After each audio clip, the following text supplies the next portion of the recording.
Ternyata angka 12 dalam Al-Quran banyak sekali. Nabi Musa memukul batu terpancar 12 mata air. Bukan 13, bukan 11. Lalu Allah mengangkat Bani Israel sebagai pemimpin.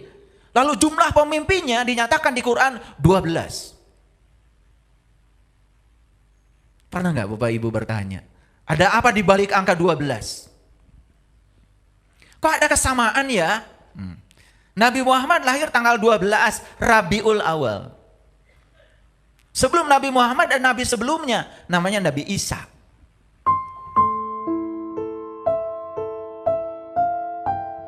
Bismillahirrahmanirrahim. Assalamualaikum warahmatullahi wabarakatuh. Salam sejahtera untuk kita semua. Om Swastiastu, Namo Buddhaya, salam kebajikan, sampurasun. Rahayu Sagung Dumadi. Semoga seluruh makhluk hidup di semesta ini, baik yang kelihatan maupun yang tidak kelihatan, di setiap ruang dan waktu, di semua tingkatan, senantiasa hidup berbahagia. Semoga kita semua selalu menjadi sumber cinta, sumber sukacita, sumber kedamaian, sumber berkah bagi semua makhluk dimanapun mereka berada. Dan kemanapun kita pergi, selalu kehadiran kita dirindukan oleh semuanya. Karena ciri orang yang sudah selesai dengan dirinya sendiri, ciri orang yang sudah menjadi sumber cinta, sumber rahmat, kemanapun dia pergi selalu dirindukan, baik oleh makhluk yang kelihatan maupun oleh makhluk yang tidak kelihatan. Kalau orang lain menyesali kedatangan kita, malah mensyukuri kepergian kita, jelas ada yang salah dengan hidup kita. Oleh karena itu mari kita selalu bertekad di setiap hari baru yang Allah titipkan kepada kita. Setiap kita dibangunkan setiap pagi, bertekadlah. Hari ini tidak boleh lagi ada orang lain yang terluka hatinya oleh saya. Hari ini tidak boleh lagi ada orang lain yang berkurang kebahagiaannya bertemu dengan saya. Sebisa mungkin saya harus menjadi sumber kebahagiaan bagi semua orang. Ada makanan sedikit di rumah, bawalah. Barangkali makanan di rumah tidak berguna bagi kita, masih berguna bagi yang lain. Sesederhana itu hidup. Namun kita sering mengabaikan semua hal sederhana itu karena kita terobsesi oleh ilusi-ilusi pikiran kita sendiri. Akibatnya kita sering melupakan saat ini. Padahal hidup itu di sini, saat ini, sekarang. Hidup itu adalah menjalani kehidupan. Apapun yang terjadi saat ini, nikmati, jalani. Jangan ada penolakan. Jangan ada protes lagi. Jangan berkeluh kesah. Karena tidak ada satu peristiwa pun dalam hidup yang terjadi tanpa kehadiran Allah. Cuma karena otak kita sering menilai baik buruk, benar salah, lalu kita menjadi menendang dan mencengkram. Apa yang kita sebut suka dicengkram habis-habisan, sampai kita sengsara, sampai kita menderita, takut kehilangan yang kita punya. Apa yang kita tidak suka ditendang jauh-jauh. Padahal semakin ditendang yang kita tidak suka, semakin akan datang berulang-ulang. Itulah bodohnya kita selama ini. Kita selalu menghindar, selalu lari dari apa yang kita sebut tidak kita sukai. Padahal itu harusnya dirangkul, dirasakan, dinikmati, ambil pelajarannya. Karena itu yang akan mendewasakan kita. Untuk mencapai Allah, Allah itu ngasih isyarat. Makanya kita disesatkan dalam urusan duniawi.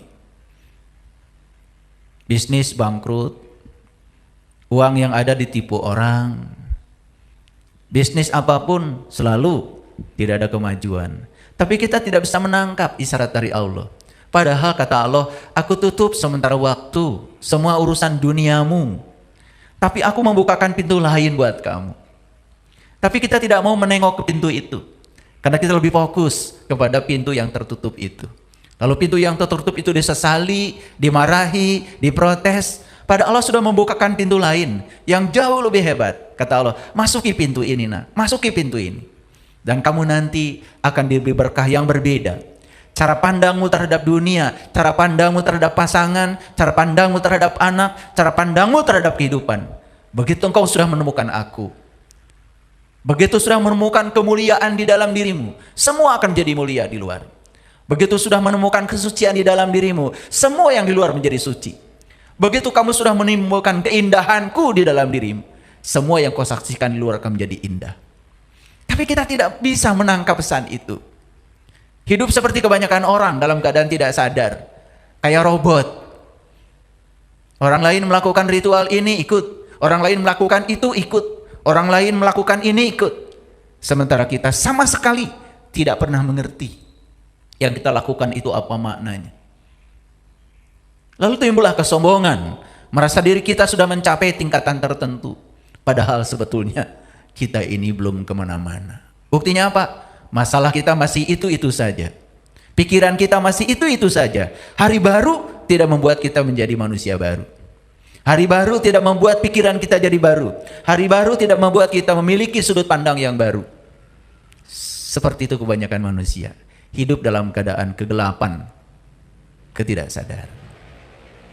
Oleh karena itu, kita bersyukur ya, hari ini kita masih diberi hari baru dan kita coba belajar hal baru supaya kita punya sudut pandang yang baru.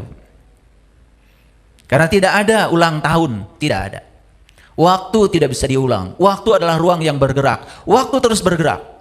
Bahkan bumi yang kita diami ini tidak pernah diam di satu tempat. Bumi kita ini terbang terus.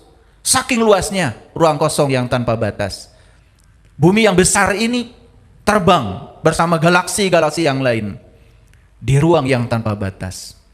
Dengan kekuatan ilahi yang tanpa batas, dengan energi yang tanpa batas.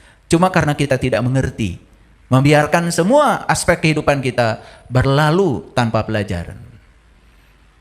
Oleh karena itu mari kita bersyukur hari ini kita masih diberi kesempatan untuk belajar, diberi kesempatan untuk meningkatkan kualitas hidup kita, diberi kesempatan untuk meningkatkan kesadaran kita. Kita sapa juga yang di rumah. Ada puluhan ribu orang yang saat ini sedang sama-sama mendengarkan di seluruh dunia.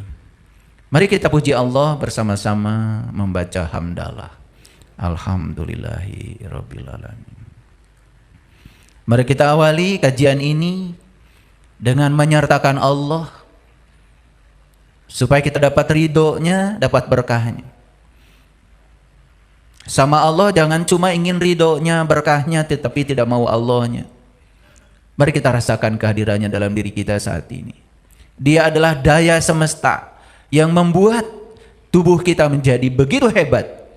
Kita bisa melangkah, kita bisa berbicara, kita bisa mendengar, kita bisa melihat. Jantung kita masih berdetak saat ini, itu karena kehadiran Dia.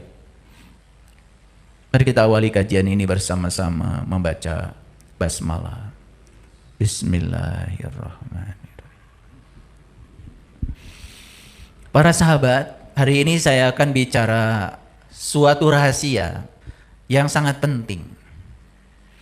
Dan rahasia ini saya bagikan, semoga yang mendengar ini adalah orang-orang yang berhak untuk menerima rahasia ini. Orang-orang yang belum siap mendengar ini sebaiknya jangan diteruskan mendengar. Ini adalah ilmu untuk orang dewasa. Ini adalah inti kehidupan. Dan saya beri judulnya adalah kelahiran. Kelahiran adalah awal mengenal Tuhan. Mari kita lihat dulu fakta-fakta dalam hidup kita. Sekarang ini kita sedang, terutama umat Islam, sedang disibukkan dengan hari besar Islam, yaitu memperingati hari lahir Nabi Muhammad Rasulullah SAW yang disebut dengan Maulid. Di mana-mana orang menyelenggarakan pengajian. Bukan pengajian kecil-kecil.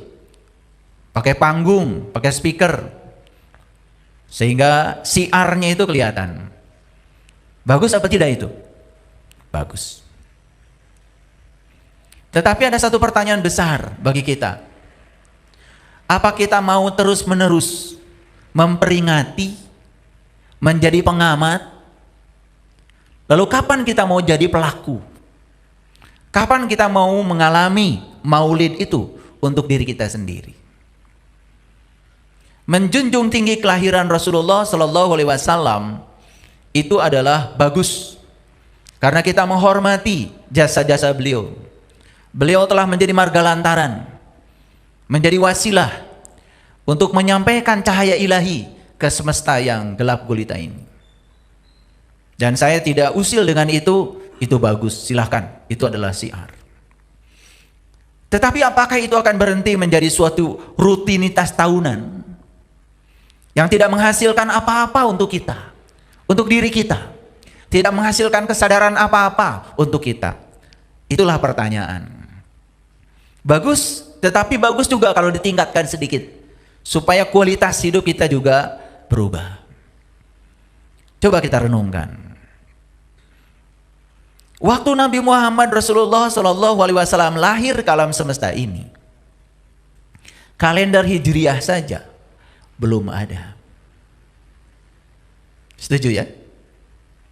Kan kalender Hijriah itu dibuat setelah beliau hijrah dari Mekah ke Madinah. Mekah itu kampung, Madinah itu kota.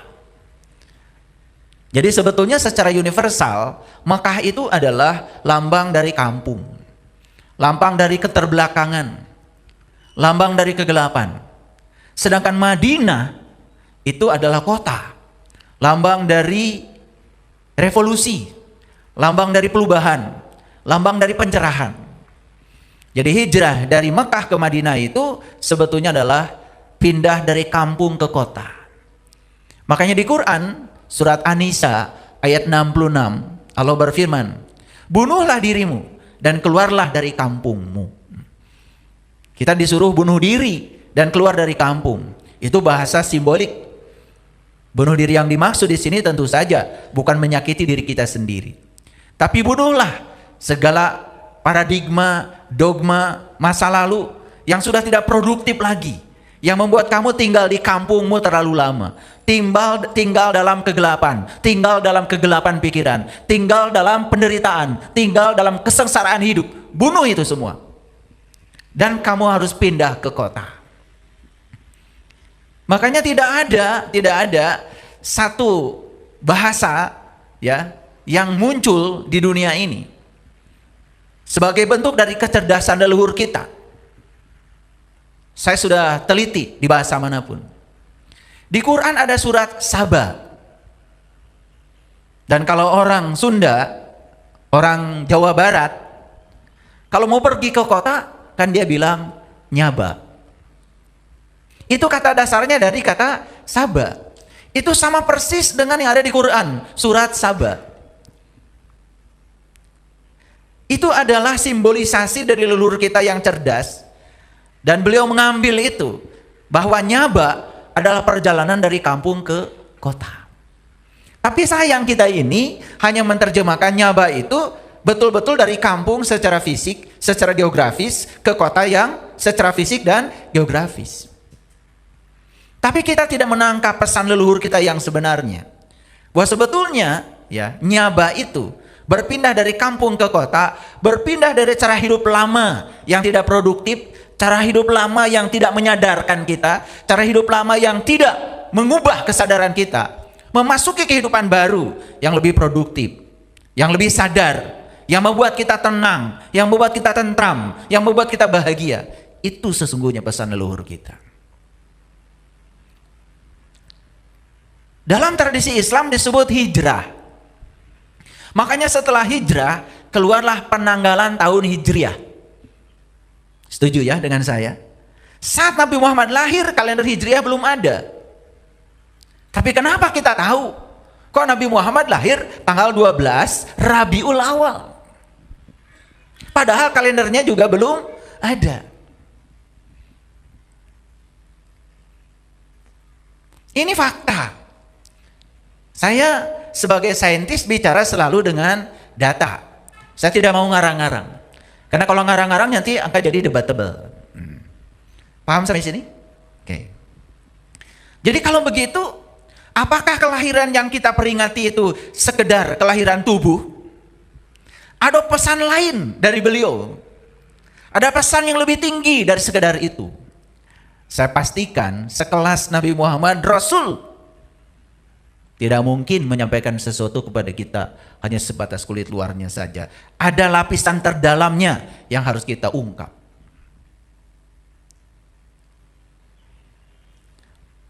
Apa sih Rabiul Awal itu? Rabiul Awal kan artinya awal mengenal Rob. Rabiul Awal itu awal mengenal Rob. Jadi sebetulnya kelahiran yang dipesankan kepada kita sebetulnya bukan kelahiran yang pertama saja, tapi kelahiran yang kedua. Karena kelahiran itu ada dua. Leluhur kita menyebutnya kelahiran yang pertama disebut Eka Jati. Kelahiran yang kedua namanya Dwi Jati. Jadi Eka Jati dan Dwi Jati itu asli bahasanya Nusantara. Dan orang tua kita sudah mengatakan, kalau kamu ingin hidup damai, berkelimpahan, menakjubkan, maka kamu harus mengalami kelahiran yang kedua yang disebut dengan Dwi Jati.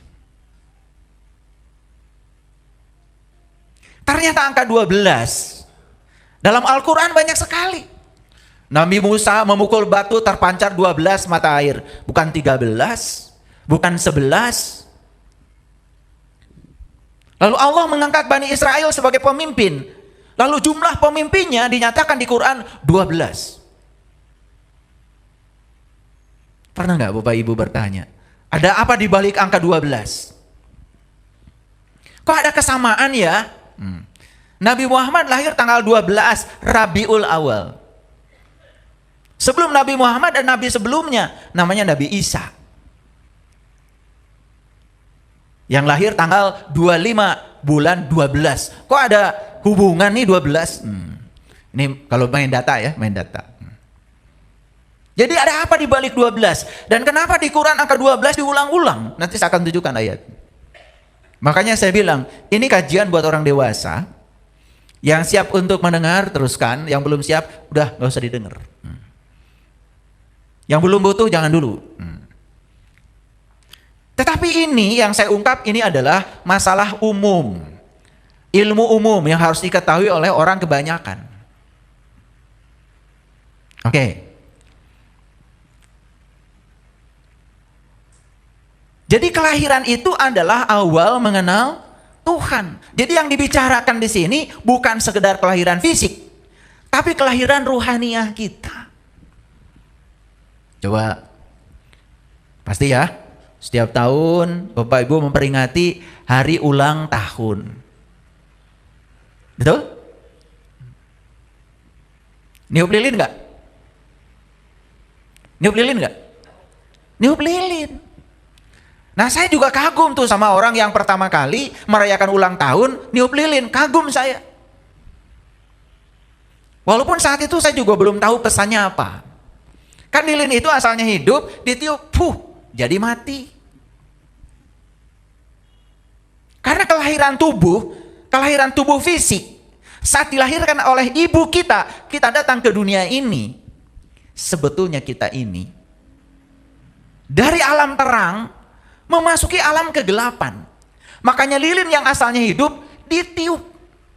Jadi meniup lilin itu harusnya kita sadar bahwa di kelahiran tubuh fisik kita, sebetulnya kita pindah dari alam terang ke alam gelap. Ini yang baru kelahiran pertama di ulang tahunkannya, itu baru ada di alam gelap. Karena di Quran Allah bertanya kepada jiwa kita masing-masing. Pertanyaan Allah jelas, diabadikan dalam Quran surat Al-A'raf ayat 172. Pertanyaan Allah kan begini, Alastu birabbikum? Apakah aku ini Tuhanmu? Dan semua jiwa-jiwa saat itu di hadapan Allah mengatakan, qalu bala syahidna. Ya, aku menyaksikan. Semua jiwa-jiwa itu pernah bersaksi kepada dia. Tetapi masalahnya, begitu kita lahir ke alam dunia ini, apa yang pernah kita saksikan, semua lupa. Sampai sekarang.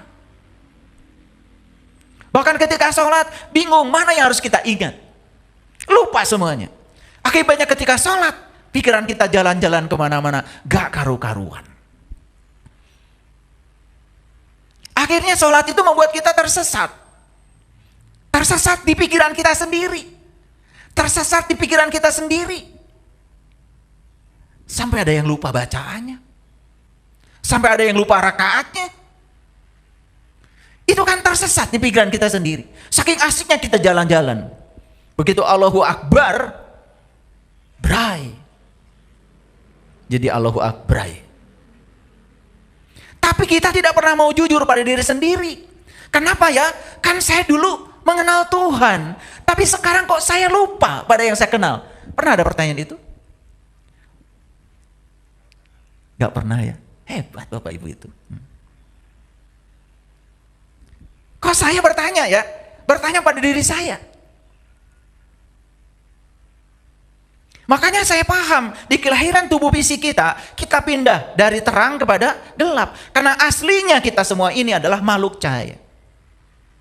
Makhluk cahaya yang ditiupkan ke dalam tubuh ini. Karena kita disuruh bekerja, berkarya, ikut mempercantik dunia yang sudah cantik ini. Maka sebaik-baiknya manusia, kata Nabi, yang bermanfaat hidup di dunianya. Yang mencipta, yang berkarya, itu sebaik-baiknya manusia. Dan selama ini kalau kita melihat orang berkarya, membuat karya, kan oleh kita malah disebut, wah itu duniawi. Kan kita menganggap yang soleh itu yang sebaliknya. Aneh. Orang yang berkarya di dunia ini malah oleh kita dipojokkan, dilecehkan. Kasihan ya, dia di dunia sibuk ngurusi dunia. Lah kita di dunia mau ngurusi apa? Makanya bahasa leluhur kita itu sudah luar biasa. Memayu, hayuning, bawono. Tugas kita di dunia ini makanya dikasih tubuh yang berasal dari dunia. Tubuh berasal dari makanan yang kita makan di dunia. Berasal dari tanah, dari air, dari api, dari udara. Menggabung di sini. Terintegrasi di sini. Kita dikasih tubuh yang berasal dari dunia. Karena memang kita akan dikaryakan oleh Allah. Untuk menjadi kepanjangan tangannya. Berkarya di dunia ini. Orang bikin mic, orang bikin laptop, orang bikin layar, bikin lampu, orang bikin gedung. Menurut saya, itulah orang yang berguna. Yang selama ini oleh kita dilecehkan. Seakan-akan dia sibuk ngurusi dunia. Terus yang disebut soleh oleh kita yang mana? Sudah kebalik pikiran kita. Lalu kita menjadi anti dunia. Karena kita bilang, bagian kita bukan di sini. Bagian kita mentar di sana. Lah di sini nggak kebagian, apalagi di sana. Di sana juga di mana kita nggak ngerti. Lalu kita melupakan kenyataan yang ada. Lalu kita lebih suka terjebak pada hayalan pikiran kita sendiri. Lucu apa tidak? Itulah kelucuan kita. Karena kita hidup dalam keadaan tidak sadar. Paham sampai sini? Oke. Jadi ada dua kelahiran. Satu kelahiran tubuh fisik ini. Siapa yang melahirkannya? Yang melahirkannya adalah ayah ibu kita. Nah, ayah dan ibu itu disebut satu orang tua. Satu paket itu orang tua. Jangan dihitung dua. Dihitungnya satu. Karena kalau ayah saja, ibu saja, itu baru setengah. Kita akan terlahir karena ayah dan ibu kita berpelukan. Kalau tidak berpelukan, gak jadi. Paham sampai sini? Jadi ada dua orang tua yang harus kita hormati. Satu orang tua yang menjemput kita dari langit ke bumi. Itu adalah satu paket, namanya ayah dan ibu. Ayah setengah, ibu setengah. Itu baru satu itu. Nah, orang tua kedua siapa? Orang tua kedua itu yang membantu proses kelahiran ruhaniah kita. Yang mengantarkan kita dari bumi ke langit lagi. Sehingga kita sadar bahwa kita adalah makhluk langit. Sadar kalau kita makhluk cahaya. Maka orang-orang yang sudah mengalami kelahiran yang kedua jadi cahaya bagi semesta. Jadi sumber cinta bagi semesta, bukan sumber onar, bukan sumber kebencian. Jadi sumber berkah bagi semua orang. Paham sampai sini? Oke. Jadi ada dua orang tua. Satu orang tua yang melahirkan tubuh fisik kita, setengah dari ayah, setengah dari ibu. Ayah membawa sel namanya sperma, ibu membawa sel namanya sel telur. Bergabunglah itu di rahim. Makanya ya, hukum alam mengatakan seperti ini. Perhatikan saya. Ini hukum alam. Hewan tidak mungkin melahirkan tumbuhan. Hewan pasti akan melahirkan hewan. Setuju? Oke. Tumbuhan tidak mungkin kan melahirkan hewan. Tumbuhan hanya melahirkan tumbuhan. Setuju sampai sini? Oke. Pelan-pelan nih, pelan-pelan. Tumbuhan itu kan bermacam-macam. Ada kangkung. Kangkung, ibu bapaknya kangkung, pasti akan melahirkan anak. Namanya kangkung. Kangkung yang dilahirkannya pasti mewarisi sifat ibu bapaknya sebagai kangkung. Setuju dulu sampai sini? Ini harus pelan-pelan ngajinya. Saya jelaskan secara saintifik supaya ya lulusan mana saja bisa terima kebenaran ini. Sekarang mangga. Ibu bapaknya mangga pasti akan melahirkan anak mangga. Setuju? Nah, anak mangga yang dilahirkan tidak akan jauh sifatnya dari sifat ibu bapaknya yang mangga. Setuju ya? Kalau mangganya golek nggak mungkin kan tiba-tiba cengkir. Itu untuk mangga aja. Kalau anak ibu bapaknya cengkir pasti anaknya cengkir dong. Ibu bapaknya golek, kan tidak mungkin anaknya tiba-tiba buah gedong. Karena ini sifat alam, ini hukum alam. Jadi kesimpulannya ya, begitu ada kelahiran tubuh fisik, maka tubuh fisik itu akan mewarisi kodrat fitrah yang melahirkannya. Setuju?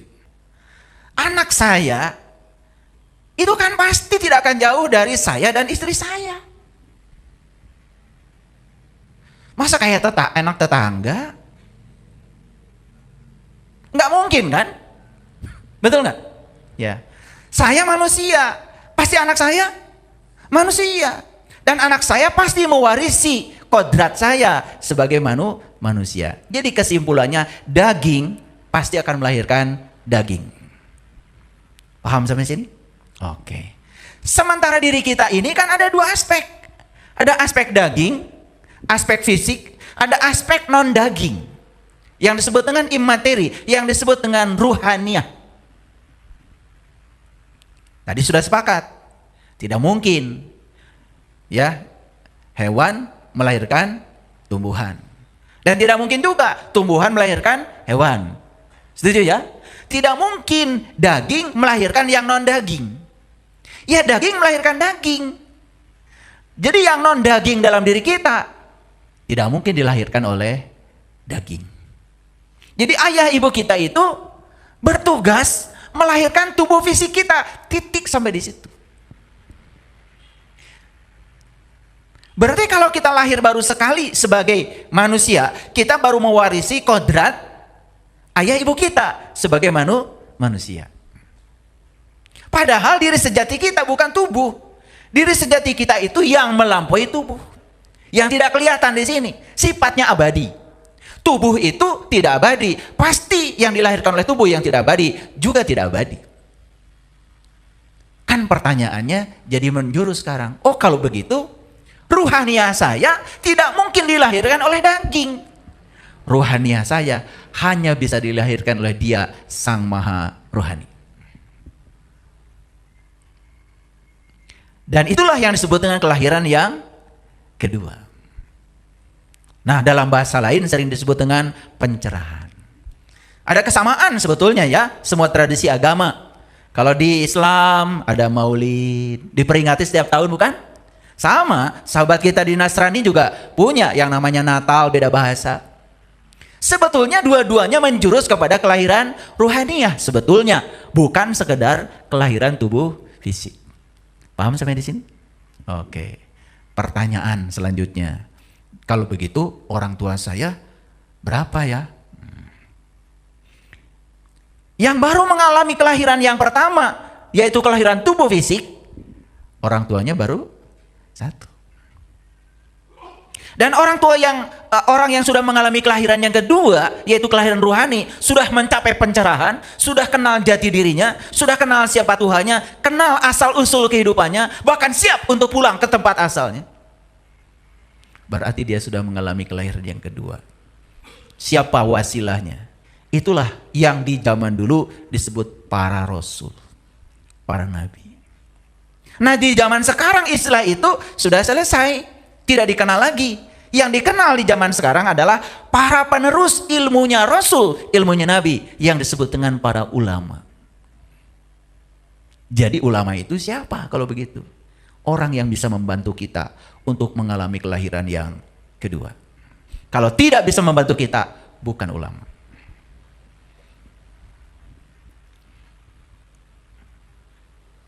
Awas, jangan tertipu sama casing. Casing mah sok bohong. Hati-hati ya, nih saya kasih tahu, kalau ke kampung saya dikasih tahu bocorannya. Di kampung saya itu luarnya aja kongguan. Hati-hati di dalamnya. Iya. Hati-hati aja. Kalau nggak ranginang opak, kalau nggak opak kiripik. Di kampung saya begitu. Makanya yang terjebak oleh luar pasti akan kecewa. Betul nggak? Dikiranya kongguan karena gambarnya kan kongguan. Itu dalamnya ranginang. Karena di kampung saya beli kongguan tuh sekali aja seumur hidup. Selanjutnya kalengnya buat kiripik. Itu di kampung saya. Diingatkan aja nanti kalau pergi ke kampung saya begitu. Makanya masuk akal coba. Begitu kita lahir secara fisik, ditiup lilinnya, pup. Asalnya hidup, jadi mati. Nah, orang yang mengalami kelahiran yang kedua, berarti dia bisa menemukan orang yang membantu untuk kelahiran dia yang kedua. Dia menjadi sadar tentang dirinya. Oh, ternyata saya ini makhluk cahaya yang sedang dikaryakan di dunia. Berarti tugas saya adalah membawa cahaya ke alam semesta ini. Bukan membawa kebencian, bukan membawa kegelapan, bukan membawa perpecahan. Tapi saya harus membawa persatuan dan kesatuan dunia. Baru dirayakan kelahiran yang kedua dengan menyalakan lilin.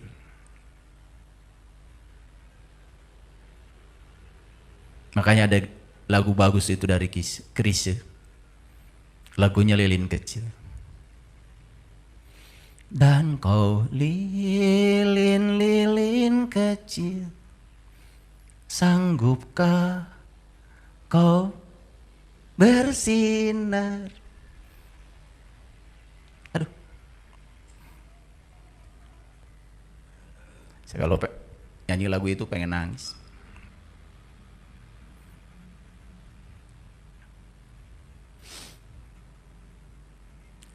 Begitu lilin yang sudah mati ini hidup, maka 1000 lilin yang di sampingnya bisa dihidupkan oleh lilin yang sudah hidup ini.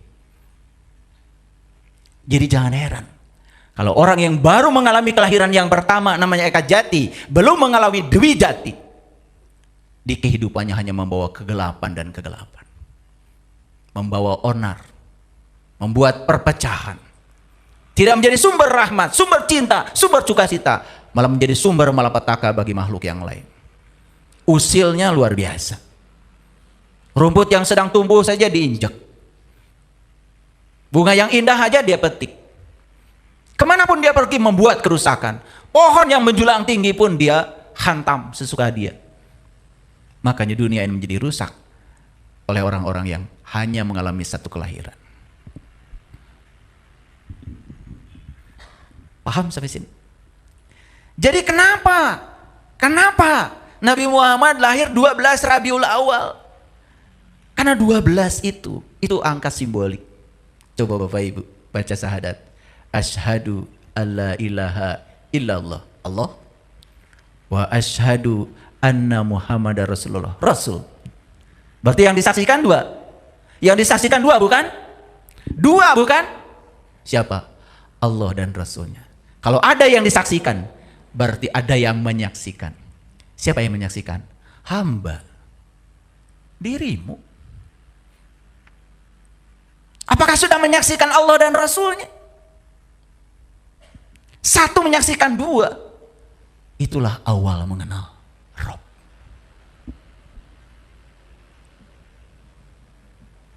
Dah, jangan terlalu dalam ya, stop dulu sampai situ. Terlalu dalam nanti bahaya. Itu aja dulu. Coba perhatikan.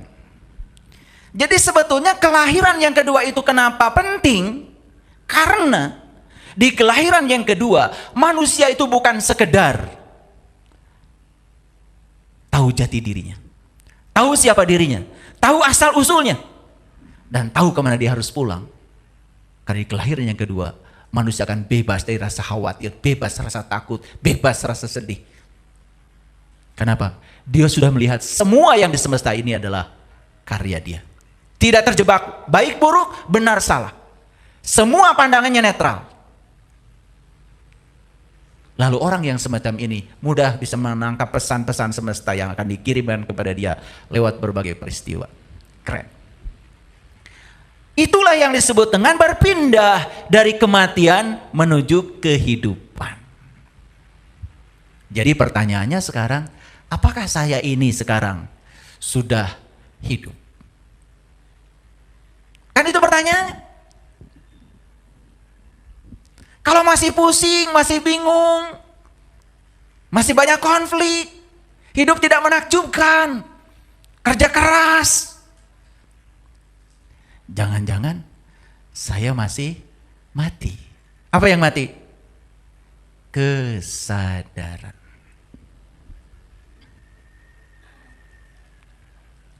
Ciri orang yang hidup itu bukan sekedar berkembang biak, tapi berkembang baik. Ayo tanya, waktu anakmu satu, kesadaranmu seperti apa? Waktu anakmu dua, kesadaranmu seperti apa? Apakah nambah anak nambah kesadaran? Bayangkan anaknya dua, masalahnya jadi dua, kesadarannya masih satu. Makanya ketika anak kedua lahir, jadi musibah. Anak yang ketiga lahir, kesadarannya masih satu. Anak keempat lahir, kesadarannya masih satu. Padahal masalah terus bertambah, tapi kesadaran tidak meluas. Kapasitas diri tidak meluas. Itulah yang disebut dengan neraka.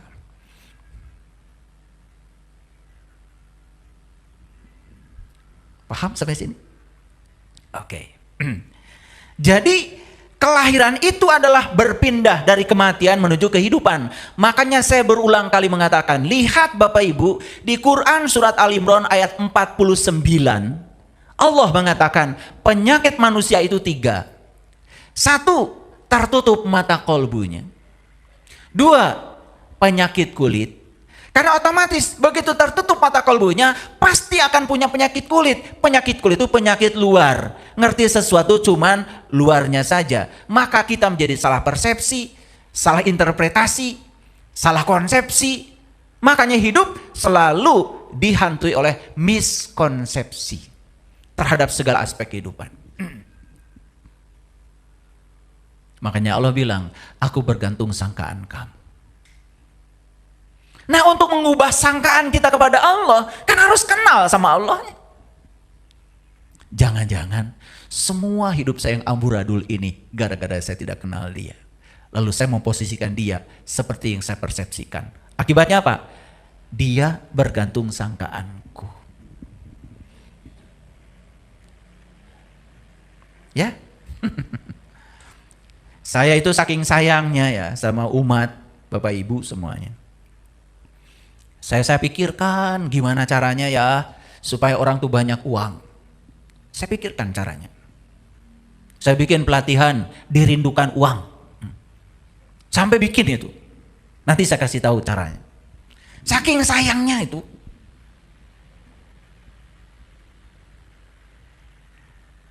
Saya ingin semua orang sholatnya itu ingat kepada Allah.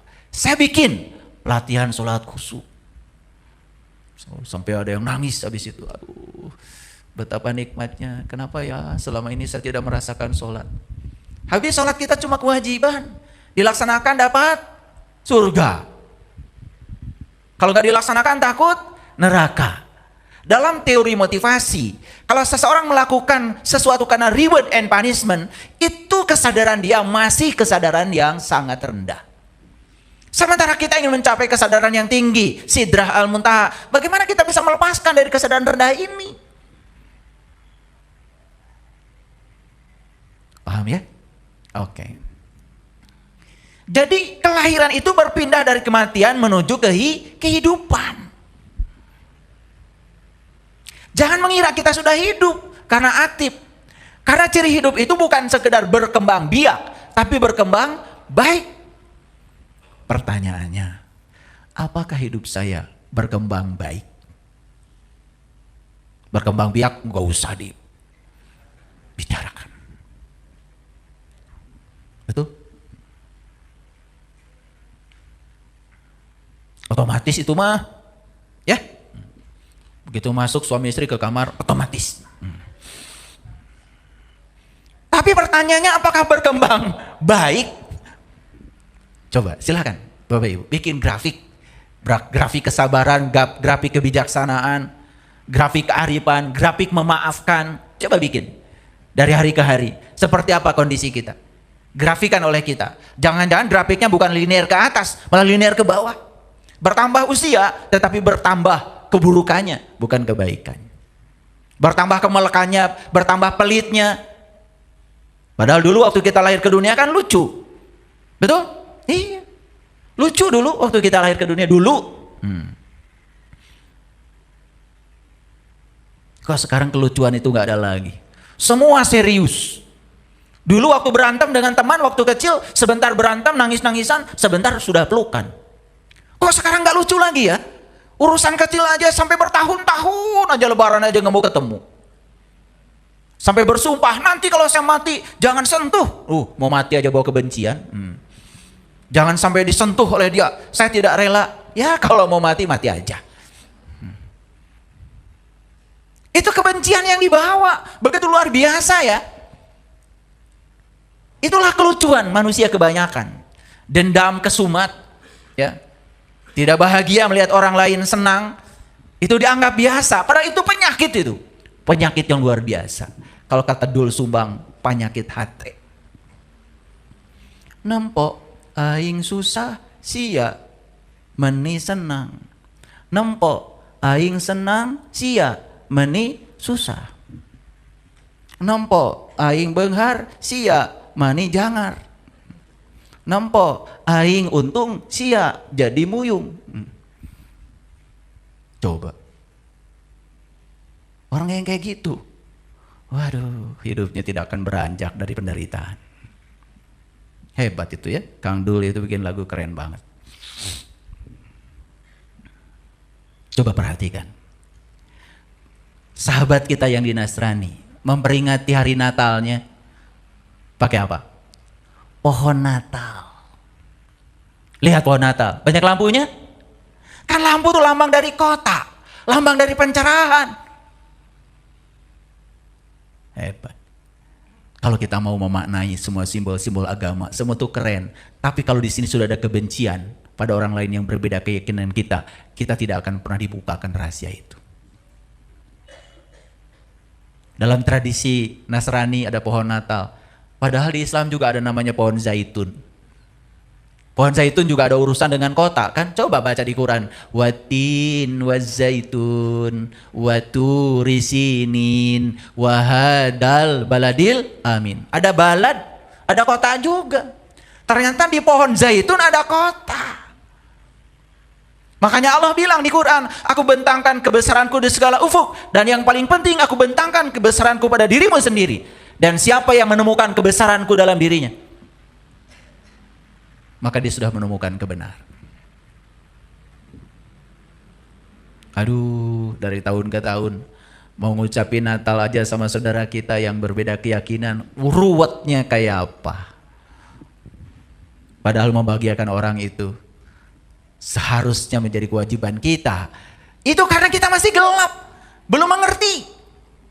Yang ada di sini cuma kebencian, bukan pemahaman.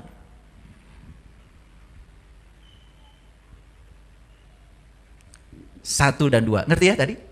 Masih ingat tadi? Asyhadu alla ilaha illallah wa asyhadu anna Muhammadar Rasulullah. Satunya siapa? Hamba. Duanya siapa? Allah dan Rasulnya. Sudahkah hamba menyaksikan Allah dan Rasulnya? Begitu hamba menyaksikan Allah dan Rasulnya, itulah 12 Rabiul Awal, awal mengenal Rob. Lahirlah gitu. Makanya jangan jadi seksi konsumsi terus.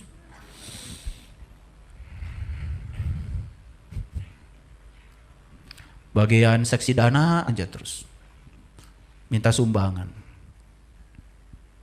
Bagus. Saya tidak anti dengan itu. Tapi masa mau gitu-gitu aja? Tidak ada pertanyaan pada diri saya kapan ya mau maulidnya?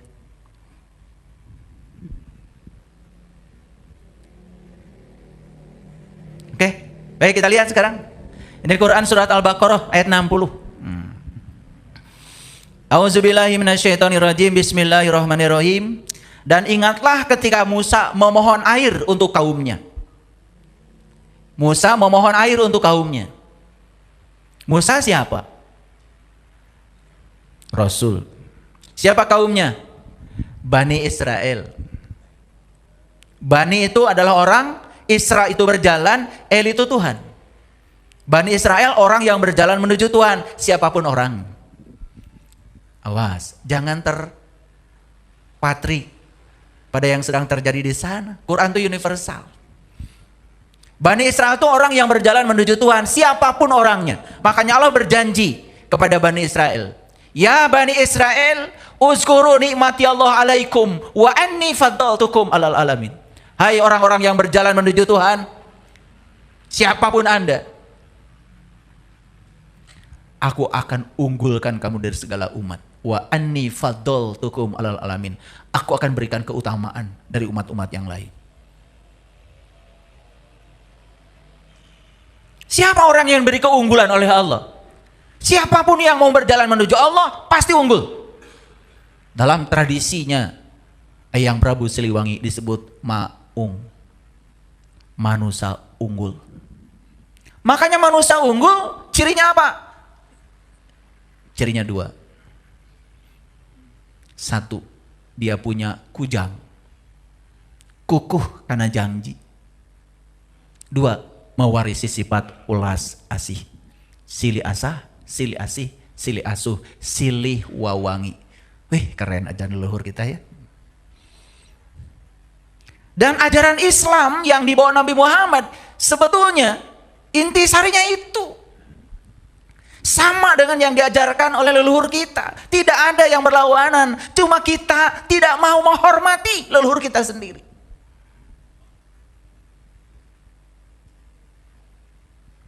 Jadi apa yang diminta oleh Musa? Musa memohon air untuk kaumnya. Apa sih air? Selama ini kita tahu airnya ya air ya ini air. Itu betul, air ini dibutuhkan secara fisik. Tetapi Quran itu bukan cerita kelahiran fisik. Quran itu berbicara kelahiran ruhani. Air yang dimaksud di sini sebutnya bukan air ini. Air yang bisa membuat kita dari mati menjadi hidup. Itu yang disebut dengan ma'ul hayat, air kehidupan. Dan air kehidupan kalau dibaca dalam kitab-kitab dalam tradisi Islam, itu yang disebut dengan nurun ala nurin, cahaya di atas cahaya. Karena apa? Semua kehidupan ini digerakkan oleh dia. Dan ternyata semua materi berasal dari energi. Dan cahaya itu adalah energi. Tetapi bukan cahaya biasa. Cahaya yang tidak pernah disentuh api. Walau lam tamsasun nar nurun ala nurin. Yahdillahu linurihi mayyasha. Maka beruntunglah orang yang telah ditunjuki Allah kepada cahayanya. Itu yang disebut dengan ma'ul hayat. Musa bukan meminta air fisik. Musa itu meminta air kehidupan. Untuk kelahiran yang kedua. Kelahiran ruhani. Untuk kelahiran yang mengalami pencerahan. Apa yang terjadi di sini? Lalu Tuhan berfirman. Apa kata Tuhan? Pukullah batu itu dengan tongkatmu. Lalu memancarlah daripadanya 12 mata air. Luar biasa Quran. Ketemu lagi angka 12? Iya. Mana batu? Mana batu? Batu itu sifatnya keras.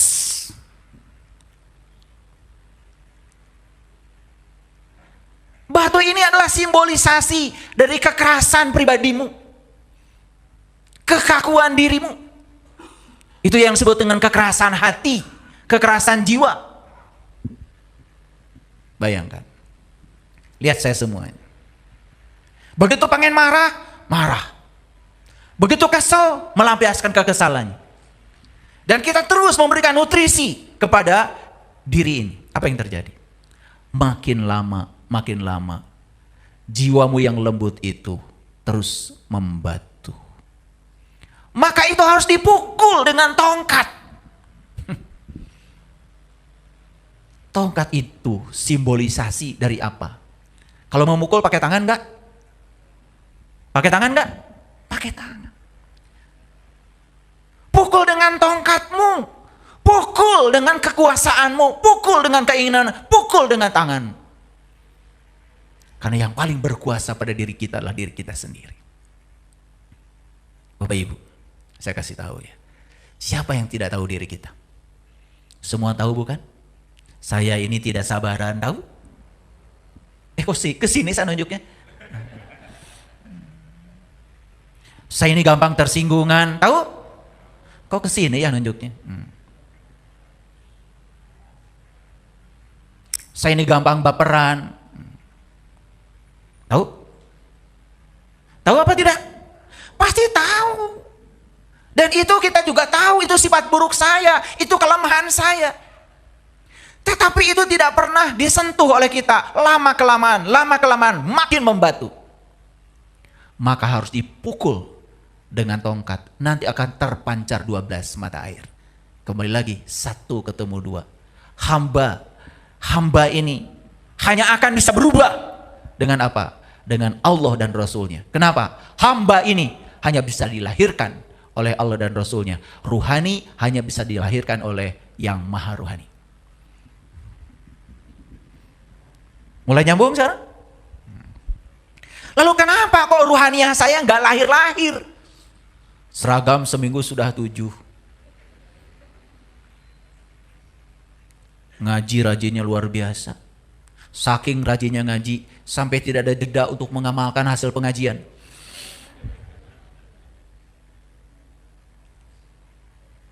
Tidak merenungi, tadi ngaji, tadi pesannya apa, prakteknya gimana. Makanya saya tidak mau ngasih pengajian di tempat ini tiap hari. Saya beri jeda seminggu. Coba renungkan. Karena ngaji itu perlu pengendapan, perlu praktek. Karena ada yang usul sama saya baca di Facebook saya. Kenapa katanya tidak pengajiannya tiap hari? Nah itu bahayanya. Karena saya tidak menawarkan pahala di pengajian ini. Saya juga tidak menakut-nakutin neraka di pengajian ini. Yang mau datang boleh, enggak juga enggak apa-apa. Itu urusan kamu dengan diri kamu sendiri. Saya sudah selesai. Kalau saya beri pengumuman di YouTube, itu bukan iklan. Memberitahu kalau hari ini ada kajian, itu aja. Itu aja. Dan saya juga tidak terlalu penting. Mau datang boleh, enggak juga enggak apa-apa. Karena saya sudah sampai pada satu prinsip hukum alam. Bahwa di alam semesta cuma ada saya satu-satunya. Saya berbuat baik untuk saya berbuat jahat juga untuk saya. Maka saya mengambil pilihan untuk berbuat baik setiap saat. Karena saya sayang pada diri saya. Jadi orang yang suka komentari orang lain, menjelek-jelekan orang lain, sebetulnya sudah jelas dia tidak sayang pada dirinya sendiri. Bagaimana dia bisa sayang pada orang lain? Dirinya sendiri aja dia kotori. Dirinya sendiri aja dia sayang. Nih yang suka marah-marah nih, kok sebelah sini sekarang ya? Itu tanda bahwa dia tidak sayang pada dirinya sendiri. Marah itu bukan sekedar memburukan fisik kita, memburukan mental kita, memburukan jiwa kita. Sampai pada titik tertentu, orang yang gampang marah akan mengalami yang namanya ketahanan tubuh fisiknya ambruk. Makanya lihat orang yang gampang marah.